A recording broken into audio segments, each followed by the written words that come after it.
What are the best and worst accessories for the Insta360 X5? Well, for an accessory to rank highly, it needs to tick two boxes. One, it needs to solve a problem. If it doesn't solve a legitimate problem that 360 video creators have, I'm putting it in F tier, no exceptions. Two, it needs to be a good price. Price is usually relative to the accessory, and naturally some will come in at higher prices due to being more expensive to make. But the price needs to at least meet average market price or be proportional to the value the accessory brings. And after ranking 20 of the most popular accessories from the Insta360 store, from S for superb to F for fail, at the end I'll crown one accessory as the best of the best and one as the worst of the worst. Links to all 20 accessories can be found below, and while this video is sponsored by Insta360, as usual, all opinions within it are 100% my own. Alright, now let's get the worst out of the way.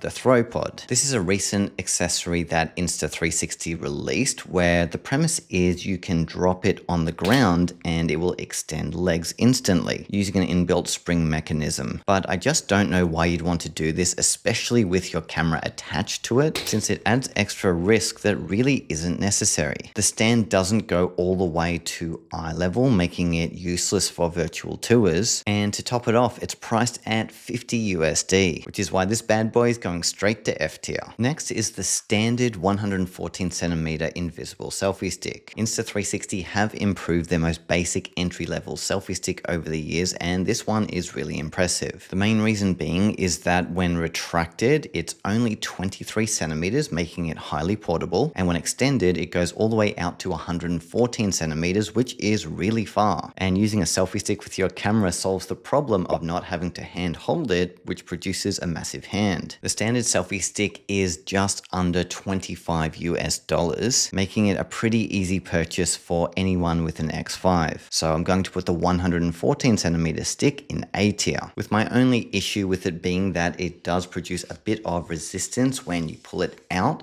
as well as when you push it back in. It's a bit of a struggle. Otherwise, it does a great job. Next is the Insta360 Extended Edition Selfie Stick, which comes in at $100 US, making it a more premium and high-end selfie stick. This selfie stick will extend all the way out to 3 meters, which is a really long way and will result in some very high up perspectives. However, when you look at it side by side compared to a standard 114cm selfie stick, the difference in viewpoint isn't that much, since 360 cameras are wide angle cameras and wide angle shots look pretty similar when the camera is held above your head. Not to mention that it will bend slightly, especially in windy conditions or when you're holding it out horizontally, and this will show hints of the selfie stick in shot. So while it does solve enough of a problem in helping you achieve high up fake drone type shots, I just don't think this is worth spending $100 for unless you shoot a lot of these type of shots. So I'm going to put this one in D tier.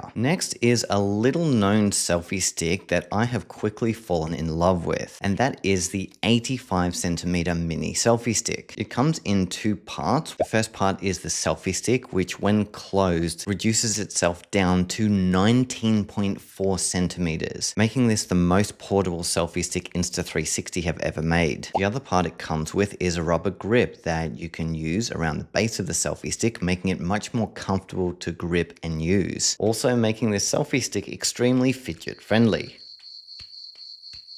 And even though it's only 19 centimeters when closed, it can still expand to a full 85 centimeters, which will get the X5 far enough away from your hand to create most types of shots. To top it off, this selfie stick is only $25, which is the same price as the standard selfie stick. And since this solves the additional problem of being highly portable, meaning you could put it in your pocket or a small camera bag or pouch, the 85cm mini selfie stick goes in S tier. Next is the foldable 2-in-1 selfie stick. And the main advantage of this selfie stick is that it folds up if you tap the latch and fold it over, making it even more pocket friendly yet again. And this also has a lens protector that goes over the top, which you can secure to the overall mount, creating a very small footprint that can easily fit in a pocket. It also has a mini remote that is attached to the handle but can also be removed, and this will help you activate your shots quickly. The downsides though are that this selfie stick does not extend very far. This is as far as I can go, and that is only 58 centimeters, which is significantly shorter than the mini selfie stick. Also, it's $55, making it on the higher end for a selfie stick. So unless that high pocketability factor is important to you, you'll probably want to give this one a miss. Last selfie stick now, I promise. This one is the Action Invisible Selfie Stick, which is a selfie stick Insta360 released a year or two ago, and it's made of a much more premium carbon fiber material, making it much lighter than standard selfie sticks, and it extends and retracts much more smoothly. This one ranges from 28 centimeters at the shortest to 100 centimeters at the longest, which is more than enough, and feels really premium when holding it. I feel like this is the kind of selfie stick that would last years and years,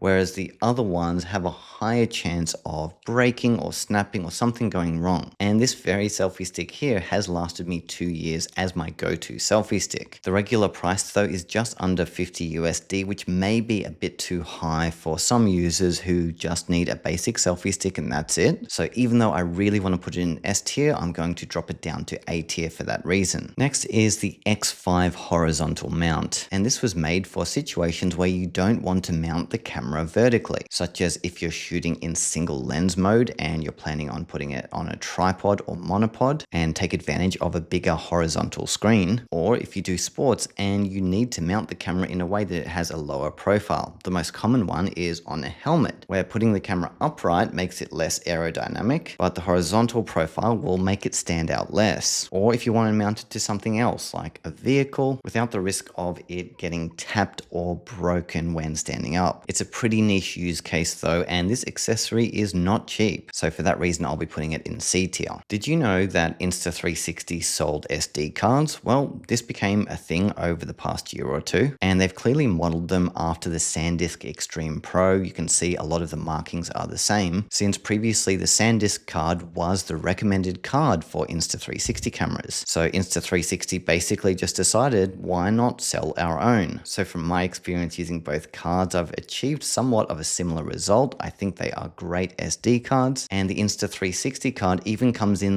less than the SanDisk card, regardless of whether you're getting a 256 gigabyte card or a 512. And since a micro SD card is an essential accessory that you will need to save files onto your camera, this one's going straight to S tier, since this is kind of a non-negotiable, and I think these cards are priced very competitively. Next on the list is getting a spare battery for the X5, and while you can get a standard 2400 mAh battery, they did also recently release a 2800 mAh Ultra battery, which will give you up to 104 minutes of shooting time at 8K 30. Now, how many batteries you go through is usually a personal thing. Some people go through a lot and some people not many. But from my own experience, I've been able to make one single battery work for nearly every single 360 camera I've owned. While yes, it's nice to have a backup battery, very rarely do you need it, especially when you're turning your camera off in between shots. So I'd only spend the $45 or $50 on a spare battery if you are someone that shoots a lot of footage and you want to have your bases covered. One downside that has to be mentioned with the battery situation with Insta360 cameras is with every new camera that comes out, the design of the camera body seems to change, meaning that if you invested in 3 batteries for the X5, when the X6 comes out, these batteries very well may not fit it. So you'll have to sell them and rebuy. For this reason, I'm putting both the standard and Ultra batteries in B tier. Yes, they are a handy accessory, but they're not cheap and you'll probably have to replace them with the next model. Insta360 also released a fast charge case when they released the X5, which can charge 2 batteries simultaneously through USB-C fast charge. And while that's great and all, this is a $60 accessory, and you really need to be the type of person who goes through several batteries a day to justify this. Normally when I charge my camera battery, I just plug the camera directly into a power source without taking the battery out. And for me, that's worked over many years. But if you want to charge multiple batteries at once, then this will be helpful, but that's not going to stop me from putting it in D tier. I just don't think it brings that much value for the money you pay. Another new accessory that Insta360 released recently is the ring remote. And it's exactly what it sounds like. It's a small ring with a felt band that you can attach to your finger, and it's got a remote control button button on it. This will be handy for anyone who does sports or needs to activate the camera when it's far away from them, without having to manually touch the camera or open up your phone every time you want to film. At $45 though, this is more of a nice to have than a must have, so I'm going to put the Ring remote in C tier.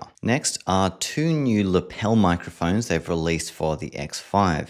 One is called the Mic Air, and the other is the GPS preview remote with built-in mic, which records 32-bit float, and that is essentially the most flexible type of audio file you can record. Both of these mics feel premium and can be clipped onto your shirt with ease. The Mic Air is ridiculously small. This thing is around 2 centimeters in width, but still records surprisingly good audio quality given the size.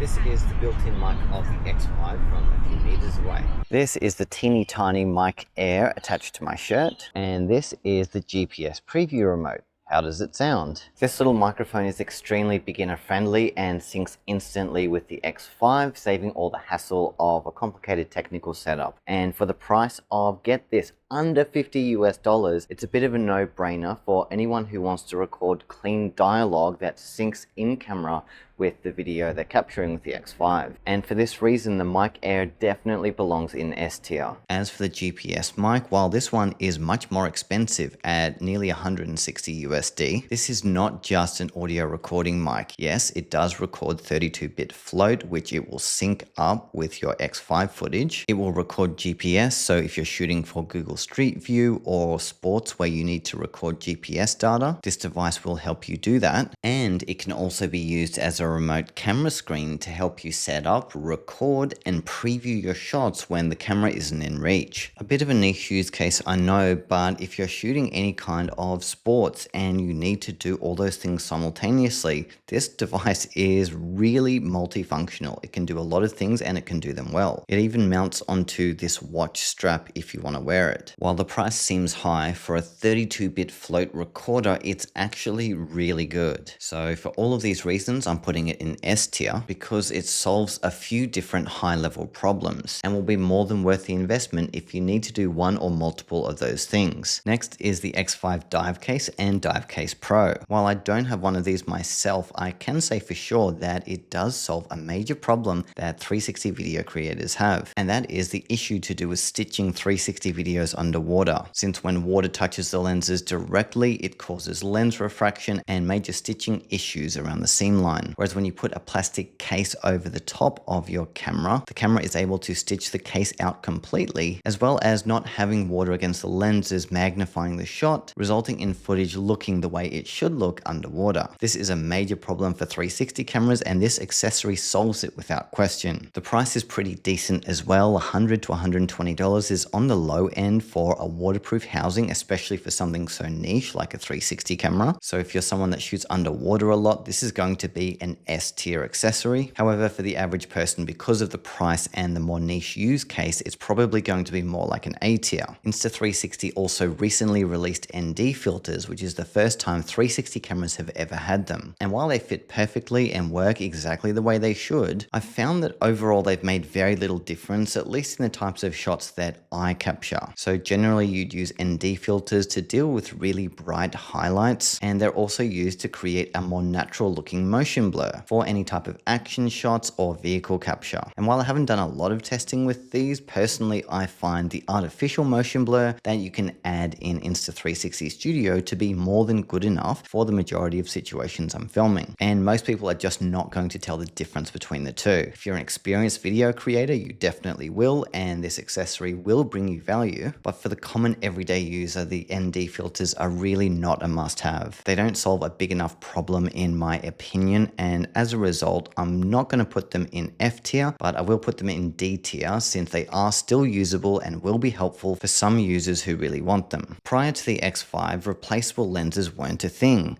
And now that the X5 came out and it has them, they've suddenly become a must-have. And what's even better is that you can get a replacement lens kit for, get this, under $30. Having replaceable lenses solves the #1 problem 360 camera owners have had for years and years, and that is scratching their lens and having to send it back and waiting and paying for postage and going through a world of frustration. Whereas with the replacement lens kit, it is so easy to replace these lenses yourself. It can be done in literally under 60 seconds, and the camera will instantly start working again and you'll be good to go. There's just no question on my mind that the replacement lens kit is an S tier item because it will be your insurance policy in the future for when you inevitably scratch a lens. Which brings me to one of the most confusing accessories on this list, and that is standard lens guards. For some reason, Insta360 are offering regular lens guards to put on top of your replacement lenses. And what's even more confusing is they're $25, which is practically the same price. So why would you pay for replacement lens guards when you could just replace the lens itself? To me, this accessory makes absolutely zero sense, since lens guards are also prone to fingerprints and also require different stitching algorithms. There's like a higher margin for stitching errors when you're using them. So to me, this one's going straight to F tier because it doesn't solve any problem that the replaceable lenses doesn't solve. Speaking of lens protection, while the X5 does come in a zippered neoprene pouch, which is pretty useful, this can be pretty annoying if you're wanting to get out your camera to preview your shots, since once you take it out, your lens will be exposed, and if you want to put it down, say on a table, it's going to put the lenses at risk. Well, this is where the X5's rubber lens cap saves the day. The lens cap goes on super easily by just pinching it and then placing it over the lenses.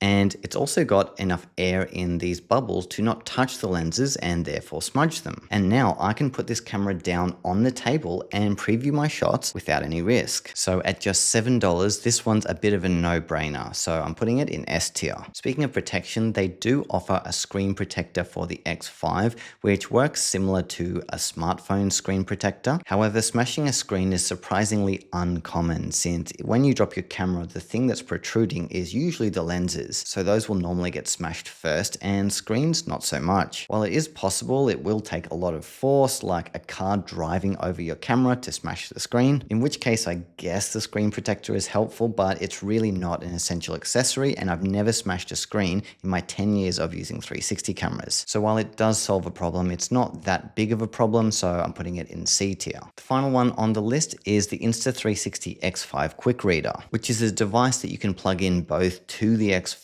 and your smartphone as a way to download a lot of footage to your phone without relying on a Wi-Fi connection, which is going to drain both the cameras and your phone's battery faster. I just don't see this as a massive problem, however, because if you've got a lot of files, you should probably be downloading them on your computer and not your phone. And even if you did want to download on your phone, you could just plug your phone into a power bank, problem solved, or your camera. So while I have used quick readers over the years purely for the sake of saving my camera's battery, again, this isn't a massive problem, so I'm putting the quick reader in D tier. So now that everything's been allocated, it's time for the worst of the worst. And as much as I really hate the Throwpod, like, come on, this isn't good. It's awkward, it's big, it's annoying. To me, the lens guards just make no sense, and I can't see why anyone would pay money for them when you could just get a replacement lens instead for the same price. At least the Throwpod could be used if you had it permanently set up as a light stand or something like that. But yeah, the lens guards, not a good idea.